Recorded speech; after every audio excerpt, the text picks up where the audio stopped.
suis désolé, aujourd'hui moi je suis chrétien, aujourd'hui moi je respecte par exemple tout ce qui sont les autres religions, comme les musulmans. Je pense pas que les musulmans dans le Coran, ou je pense pas qu'un musulman pratiquant, il va aller voir demain sa fille et puis il va lui dire « Ah écoute, c'est à la mode, tu vas devenir un garçon. » Hein, ça, je le pense pas. Aujourd'hui, c'est toujours les mêmes, toujours les mêmes qui nous imposent ça, qui font qu'il y a des confrontations entre musulmans et chrétiens, parce que si vous regardez bien, eux, ils se mouillent jamais.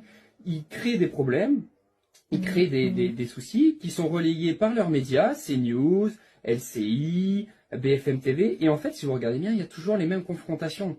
Les mêmes confrontations, c'est les Français de souche chrétiens avec les musulmans, les immigrés musulmans, ou même les musulmans de souche, et en fait, ils créent des conflits comme ça, ce qui fout le bordel en France. Alors qu'en fait, le problème en France, c'est pas les musulmans. Le problème en France, c'est pas les Français qui sont racistes. Le problème en France, c'est les sionistes. C'est les sionistes qui foutent leur bordel avec leur LGBTQ+, avec Israël, avec, regardez les vidéos encore de Rima Hassan hier avec l'agence immobilière.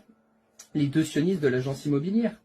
Personne n'en parle. Personne n'en parle. Par contre, à l'inverse, demain, vous avez un Français qui insulte un musulman ou inversement, mais on va crier au racisme, mais ils vont créer des conflits comme ça, ils vont créer des conflits, alors qu'en fait on est juste tous frères, parce qu'en fait les chrétiens et les musulmans, il faut savoir que c'est les seuls qui reconnaissent Jésus, hein. C'est les seuls qui reconnaissent Jésus en tant que prophète. Les sionistes, eux, ils reconnaissent pas Jésus justement, hein. Ils disent que Jésus était qu'une merde, qu'il a été buté, que Marie était une pute qui était baignée dans une marmite d'excréments, etc. Ça, c'est le sionisme. Et aujourd'hui, pourquoi ils font tout ce qu'ils font? Parce qu'ils attendent leur élu, leur soi-disant élu, le Mashiach. Hein, le Mashiach qui va leur donner tout pouvoir, qui va leur donner des goïs en esclavage, etc., etc. Donc, faut pas confondre.